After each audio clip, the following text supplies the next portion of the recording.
Facebook is online. Hello, Facebook. YouTube is online.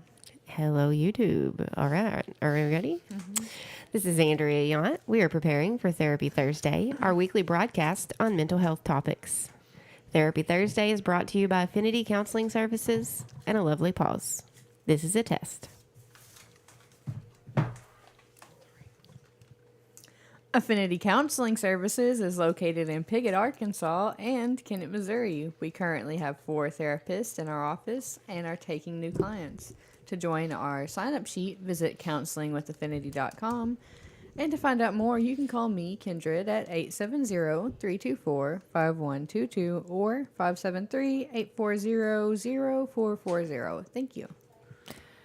Lovely Pause is a local nonprofit created to provide community education, awareness, coping skills, and support for those with PTSD and other trauma-related disorders.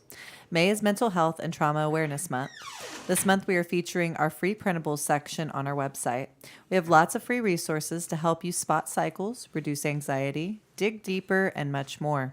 Check out our freebie section at the bottom of our website. There is something for everyone. Sign up for our newsletter and stay up to date on our fundraising progress, current and upcoming events, exclusive freebies, and more at alovelypause.com or find us on Facebook. And speaking of our fundraising events, our next event for A Lovely Pause is June 5th at 3 p.m. We are having a poker event tournament with bingo and a silent auction. It is at Forest Roots in Hockham, Missouri. You can sign up for the event at alovelypause.com and click on the fundraising events tab. Or you could wait to the day of or sign up at Forest Roots. We have a goal of raising $5,000 by this fall, and that's what all the proceeds for this event will go to. Are we ready? Yep, we're good.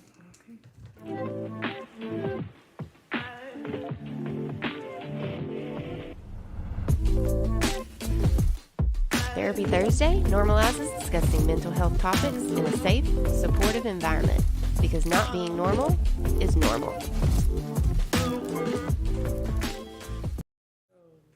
Welcome, everyone, to Therapy Thursday, our weekly installment here at Affinity Counseling Services, where we talk about different mental health topics from a personal and professional perspective. My name is Matthew Yount, lead therapist and president here at Affinity. I'm Andrea Yount. I am the vice president of Affinity and the chairman of the board, or chairwoman of the board, at A Lovely Pause. And I'm Stacy. I am marketing director at Affinity Counseling Services, and I am vice chair of A Lovely Pause. And behind the camera, as always, I'm Kindred. I'm the office manager at Affinity and the secretary of the board for Lovely Pause. Hey, good. Everybody knows their role now. Look at that. It Getting only better took a at month it. and a half. It did. Yeah, that was like so much It smoother. was a lot smoother than normal. Yeah, we're usually like, what's my name? What do I do? Who am I? What? No reason for us to ever practice. We'll just work it out on the air. Yeah, we are who we are. We freestyle, guys. Speaking Take it of or leave it. freestyling, what are we talking about today? We are talking about 2 things. We have this first show, Yeah? and then we have a show after. Oh, we're doubling up. That's right. We are doubling up. Mental health supports is the first show. Oh, okay. So we're going to talk about, things that you can use for supports for mental health and why they're good. Okay. All right.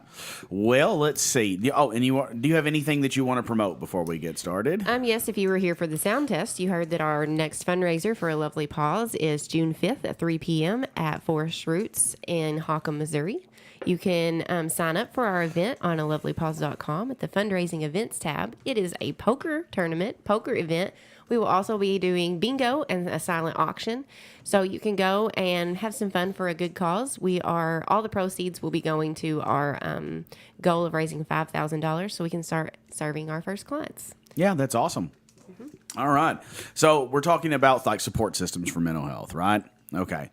Well, I will tell you that when I am doing an intake with a client, that's one of the earliest things that we're looking at.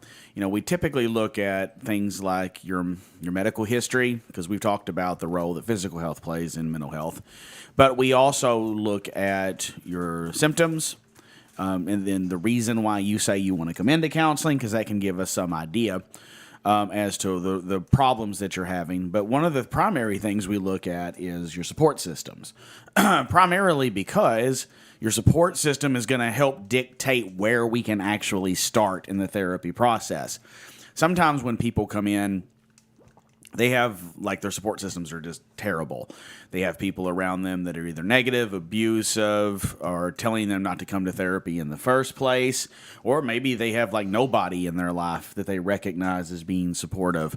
So we start in a different place with those people than we do with people who have some type of support system, a partner, family members, friends. And even there are times where, like, especially with people in the home, we will bring them in to help educate them on the mental health symptoms of the client so they know how to be a better support person. I do that often with people that have, like, especially PTSD.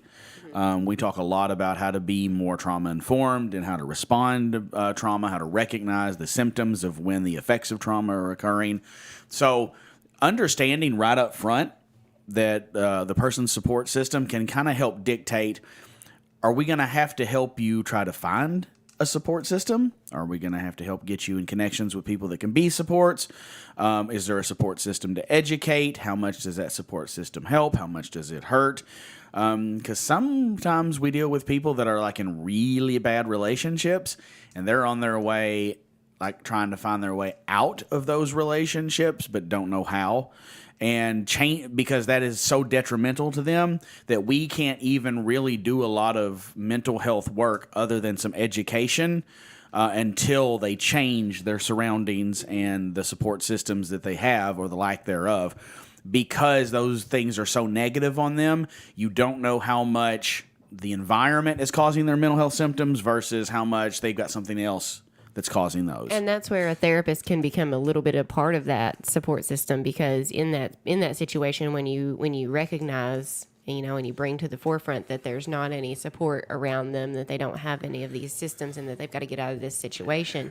Number one, you're seeing, you're giving them their first big hurdle of healing, right? You're seeing if they're actually going to be able to do this and do the things that they need to do to get on that right path. Mm-hmm. But then you're able to guide them and give them things like, well, this, you could try this, or maybe, because a lot of people don't know the options that are available to them or the resources that are available. And so that's where going into some place like we're a social worker or for therapy or something like that, mm-hmm. that you have that option to be able to know what your resources are. Yep. Yeah. And to know that because you might not recognize if those are the only kinds of supports that you've had, like as that are more negative and toxic ones, you might not recognize that there are other kinds of supports. So like when you get the this outside voice that's like giving you something that's like less judgmental and less angry or bitter or whatever, it gives you a different baseline to base what support can feel like. Yeah. And then you can start analyzing what kind of supports you want to surround yourself mm-hmm. with, and that maybe the ones that you're surrounded by aren't working the best for you and how your brain and emotional state works. Mm-hmm. And a lot of times you only need that one person, that other outside voice like you're talking about, to say, just the right thing for you to know that there is something else that's better. Well, so I think that's we were talking about it earlier, just in a conversation with you. The necessity for a support system especially when you're dealing with mental health, is if you get a good support system, they tend to start to help you recognize what's possible. Because when you're in a situation that may not be so great, that it's really hard for someone who's going through trauma or has been through trauma to see a future that is positive. They typically see and project futures that are very negative.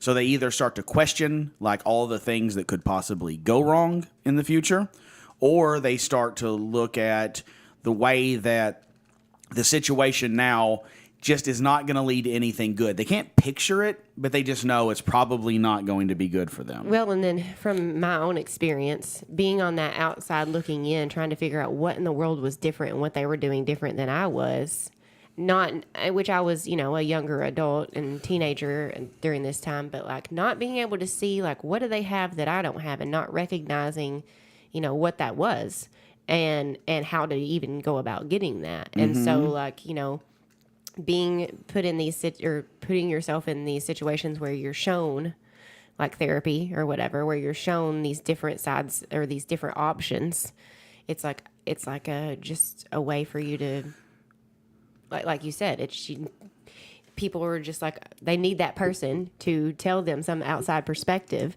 so that they can know what their next step is. I don't know the word that you use. Yeah, it's fine. It's like you're giving a person their a view. Opportunities. Yeah, you're showing them a window into what's possible. Yes, yeah. Because most of the time people are in difficult situations. They don't see outside of that difficult situation, and then they project very negative things in the future. This is where things like becoming overly paranoid or being more susceptible to conspiracy theory and things like that. People who have been traumatized, who just feel anxious and scared all of the time, they need a place to put that anxiety and that fear.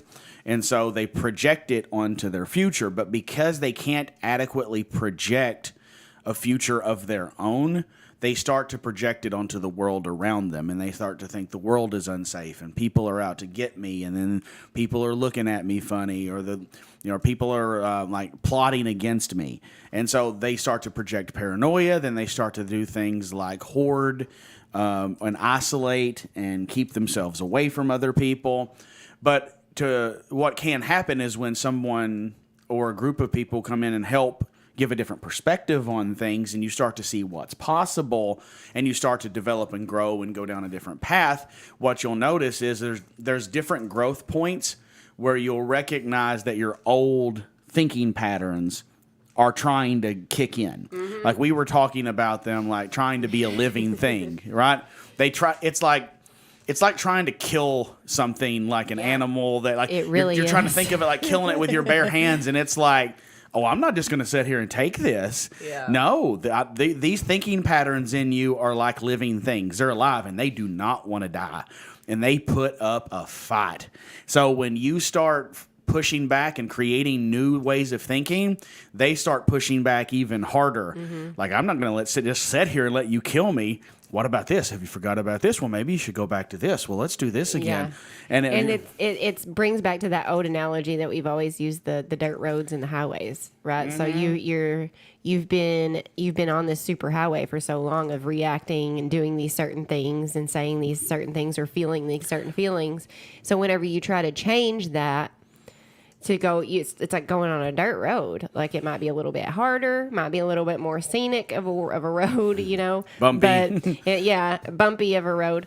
But those superhighways are always calling to you, like, it'd be a lot quicker, or you could just do this, or they're the quickest way to get there. You have to actively be like, no, I'm going to turn and take this gravel road. So you have to be aware of the way that you're reacting so that you can get off those superhighways and turn your gravel roads into new superhighways. Yes. Exactly. Yeah.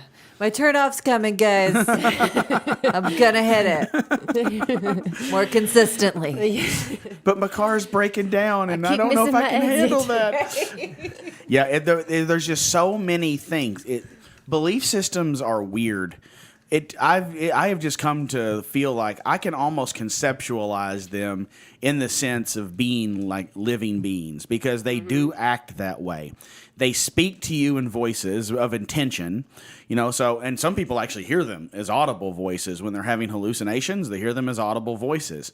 But a lot of times I'm not going to say that's 100%, but what it seems like is happening a lot of times in things where people have audible hallucinations is we all have the voices that people who talk about having like really negative voices or commanding voices or paranoid voices. We all have those in our head too. They just don't come out as an audible voice. We feel it as a feeling or an intention or a body response, and we feel like there's something inside of us that's indicating, oh, I hate myself, or oh, I'm stupid, or oh, I'm going to fail, or oh, I'm not good enough. But some people who have hallucinations hear that as an audible voice. then there's another voice inside their head or outside of it that's speaking to them like another person. So these things, in a sense, are like they're alive. They fight to live, and the more you feed them by acting on them, the bigger they get and the more that they grow. And they almost always get worse under stress. It seems like what happens is our brain seems to work off of the idea of like conservation of energy. And so when there's, you develop pathways inside of your brain, and we talked about the superhighways. Well, they're like that because you've done it so much that the neurons are very close to one another, and the electrical chemical signals flow across them very smoothly. New behaviors, they're further apart. Your neurons are further, and they haven't really gotten close enough yet for that transition to be smooth. So it takes force. It's literally like a gravel road. Yeah. So it's like a smooth superhighway and a bumpy gravel road. Yes, and when it takes, it's like a gravel road with a bridge that's really rickety in between the connection points, and you're like, I don't know if I should take my car over that or not. I'm going to drive slow and careful. So, but over time, those connection points get closer to each other. But so when they're further apart, it literally takes more energy to make yourself force yourself to do the new thing instead of the old thing. Now, those get closer over time, and some of the other ones get further apart. But there's those times in the change process when stress hits, the body is like, okay, I'm under a lot of stress. I got to conserve my energy right now. And so what does it do to conserve energy? It goes to the things that are best wired in. So it's like, yeah, I'm sorry, we don't have the energy to force you to take that gravel road right now because you're about out of gas and you're probably not going to make it. So it looks like the superhighway it is. And that's when you start running back to those old behaviors under stress because your body is literally seeming to want to conserve energy at that moment. And so then you start doing those things. And you notice how when you do those things, you do them almost completely out of impulse. That it's like, why am I doing this? I think of like eating and things like that. It's like, why am I eating this right now? I know this is bad for me. Why am I doing this? And you don't even usually ask yourself till after the moment. That's really nice. That's really nice. Or like smoking. That is not what my brain says. your My brain brain's says like, terrible you're things a about sinner. You're sinning right now. You're going to hell. That's what, Or what about smoking? that's what my brain. smoking too. Yes. Lordy. Yes. Yes. Because you'll be sitting You're there acting on smoking, impulse. and you're like, "Why am I doing this? I don't even want to do this. I'm Well, not." I'm not even really liking this much, but like I kind of am enough Right. to keep doing. So it what right you're now. what you're saying is like you wish you had my internal voices because yours are like, Mine are horrible. yeah, your internal voices just want to tear you apart. What are you doing? What are you doing right now? No, that is not how my voice sounds. Mine is more like, "You really shouldn't be doing this," and I go, "Well, I know." And Oh, I know. I definitely talk back too. That's okay. I'll just make myself feel terrible after I'm done. Thanks. But now the smoking thing is really interesting. I don't know if this is true, but here's my theory on it. Nicotine is a cognitive enhancer. That is true. So it helps you think more clearly. It's one of the reasons people smoke when they're stressed. They think more clearly. I think it may have been Stephen King who said he wrote some of the worst books he ever wrote when he was trying to quit smoking. Because he wasn't thinking very clearly in those moments. But here's why I think it's really hard for people to quit smoking. Because not just the nicotine addiction, because an addiction is addiction, but it can be out of your system in a relatively short amount of time. It's that when you're stressed, your body goes into those conservation of energy state. And in that conservation of energy state, your defense mechanisms are not being powered as well because they're not the most important thing to power up at the moment. So in a stressful state, you're getting flooded with negative thoughts. So you go out, you have a cigarette, and put in nicotine, which is a cognitive enhancer, which gives your body some sort of energy to use, and then poof, your defense mechanisms are back up again. And it's like, got to put the security system back online or the demons are going to get out. Oh, Lord. Sorry. So just think of it that way. Next time you see somebody smoking and you're judging them for it, they're just keeping their demons at bay. Yeah. Don't judge them too hard. Oh, I mean, I'll think of I that think for we- myself, I guess. Yeah. right, Keep them demons down. self-judge. Shit. I don't typically look at someone else that's smoking like, "You should stop," but self. That's okay. You all were talking over each other. I have no idea what you just said. No, yeah. Don't mind that. We'll beep it later. So, yeah. What? No, exactly. Nothing. Yeah, exactly. That's all right. That happens. Do you need a cigarette? Is that what it is? Keep those We keep demons talking at bay. about it. Keep those demons at bay, Stacey. Golly. All We right. gotta go conquer our Carry demons it later. Anyway, sorry to get so Anyways, far off topic. cigarettes are not a great mental health No, support. I mean, because they'll tear you down over time. I'm just saying, I think that's what's happening in those circumstances. Yes. And there's better ways There are to healthier do it. supports. But I think that's why people have such breakdowns when they're trying to quit smoking. It's not the nicotine, it's what they're keeping at bay that comes up when they're not smoking. They don't know how to deal with the stress very well, and the stress then creates the negative thought processes, and then we're right back into that same circumstance.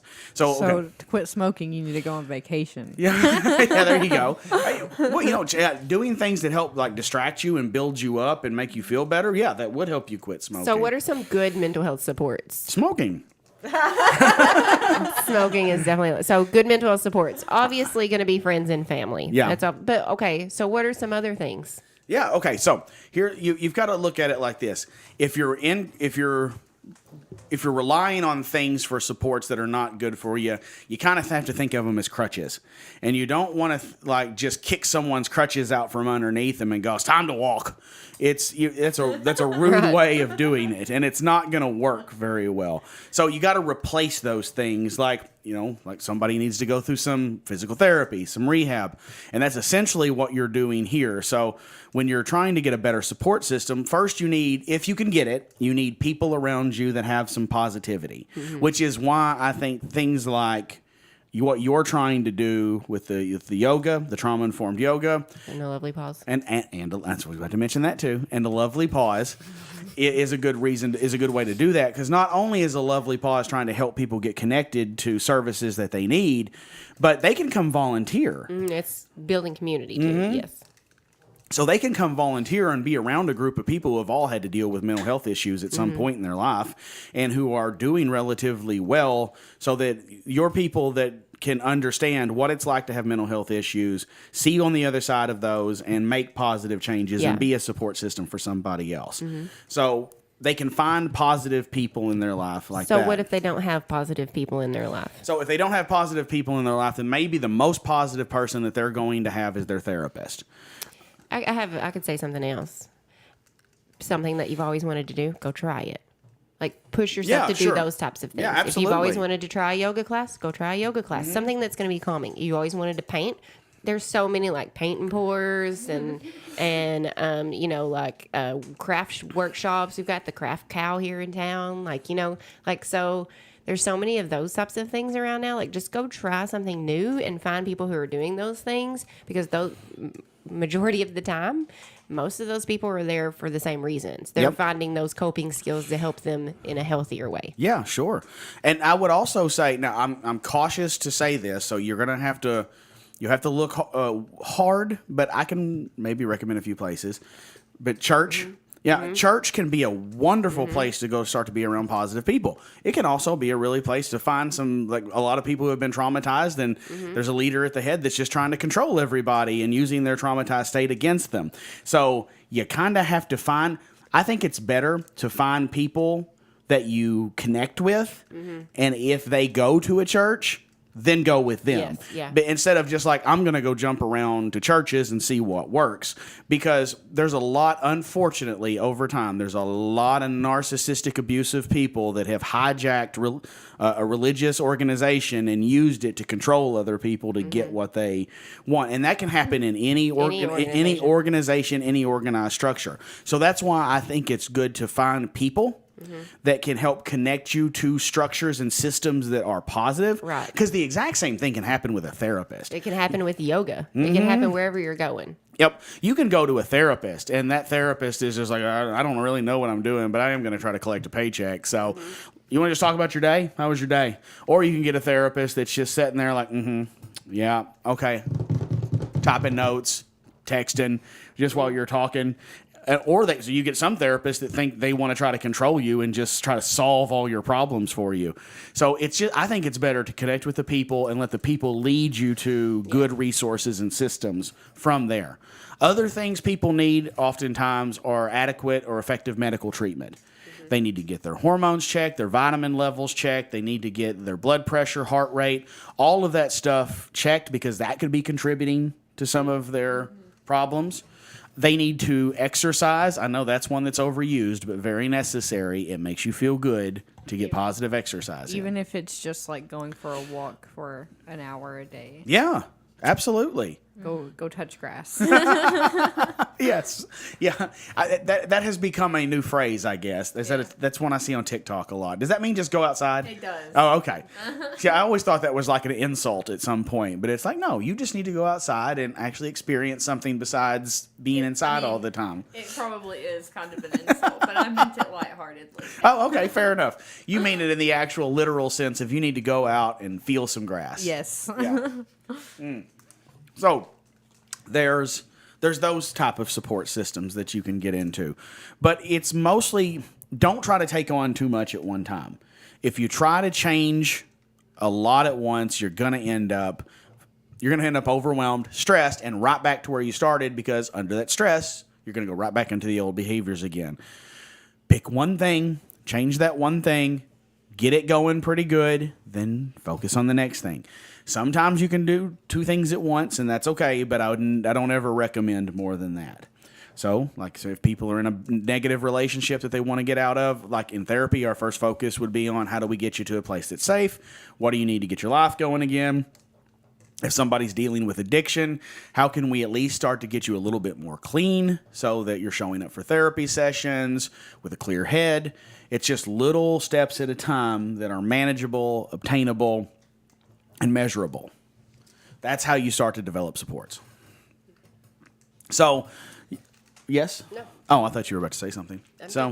Tell me how you would see if somebody wanted to volunteer for a Lovely Pause. Mm-hmm.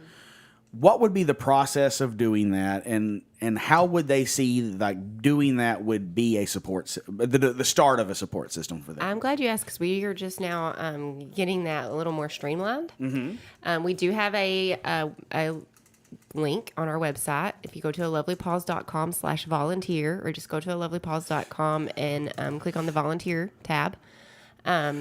You can sign up, and we have different options there, different committees that we have that you could be on, different things that you could do depending on what you like to do or what you feel like you're good at, where you could offer your services. We have marketing, we have fundraising, we have all kinds of things. We have just being a leader a leader of volunteers, like we were talking about, just being one of those types of people who just goes around and tries to help get volunteers and leads things for the volunteers. So, I mean, there's all kinds of things that you can do. We also are partnering with the local community garden, and we are going to be sending people over there. Hopefully, we'll be getting a garden plot. We're going to be working on getting that together and working closely with them so that we can do some stuff over there. So that's another great coping skill, a group of people who are over there doing something for their community, for themselves, and for their mental health. Mm-hmm. So that's a great thing to get into if you like gardening or anything like that. They've got a spot over here by the electric company, I think is where it's at, or the water company. I think it's both. I'm not sure. I think it is both, and it's like three birds with one stone. You're getting your physical activity in, you're doing something that's helping others, you're getting involved with a group of people that are towards similar aims. Right. So great coping skills that are in your local communities, and some of you might not be from Piggott, but I bet there's something like that where you're at too. Yes, I know Corning has a community garden that they've got a lot of stuff going on that they're doing there. So. Just get involved with things like that, bettering the community, bettering the people around you, and in turn it betters yourself. Also, as far as volunteering with the Lovely Pause, we have our fundraiser coming up, and we could use some volunteers. We recently started. If you sign up as a volunteer on our website, we will add you to our new Facebook group that is just for Lovely Paws volunteers, where you will be updated on all the things that are going on, what types of jobs are coming up that you could do, and what types of things going on in the community that you can get involved with. Yeah, sounds great. So, wanted to put a little commercial in for you because it does fit. I mean, because I know how positive you all are and how accepting you all are.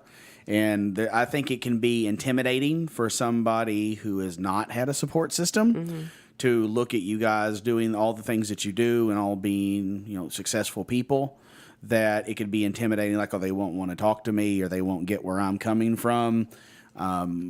I don't think that's a problem. I don't think No. with as many people that's in our group, I'm sure there's somebody that can relate to you. We all have our own stories, and we all have our own issues, and we have openly sat down and discussed those, which makes us closer and makes it better for us to communicate. But we're not going to ask anybody else to do that, but we have done that, and I know that everybody is in this position and in their position that they're in with a Lovely Paws because they do have a passion for helping other people and want to do this for other people. Yep. So if you're interested in that, a lovely paws, PAUSE.com, right? All right, cool. Well, so if you're looking for a support system to maybe just to start with, we're here to help. You can contact us at Affinity Counseling Services, AFFINITY, on Facebook, or you can reach out to us by phone, 870-324-5122 for Arkansas, or for Missouri, it is 573-840-0440, or you can just sign up with us at counselingwithaffinity.com. We are a little behind at the moment, but the waiting list isn't terrible. I've been getting people in pretty quick.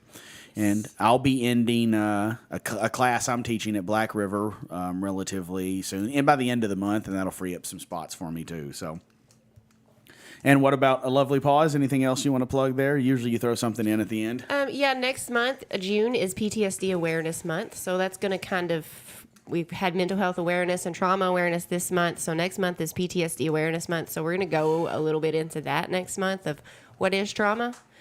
Because I think a lot of people, when they hear trauma, they automatically think something really big, domestic violence, sexual abuse, some type of traumatic event. But trauma is personal. And so we'll go over exactly what that means. And we'll talk more about PTSD and living with PTSD next month and what that's like. Our freebie for next month is a fear response worksheet. So what that is if you sign up for our newsletter, you'll get a code to download a free printable for a fear response worksheet. It goes over what the four fear responses are and has a little journaling at the end for you to reflect on how you react and what your fear responses may be. Very cool. All right. Well, thank you very much for joining us. And if you want to hang around, we're going to do another one here. And if not, that's cool too. Catch us later. So thank you. Bye. Bye, Facebook.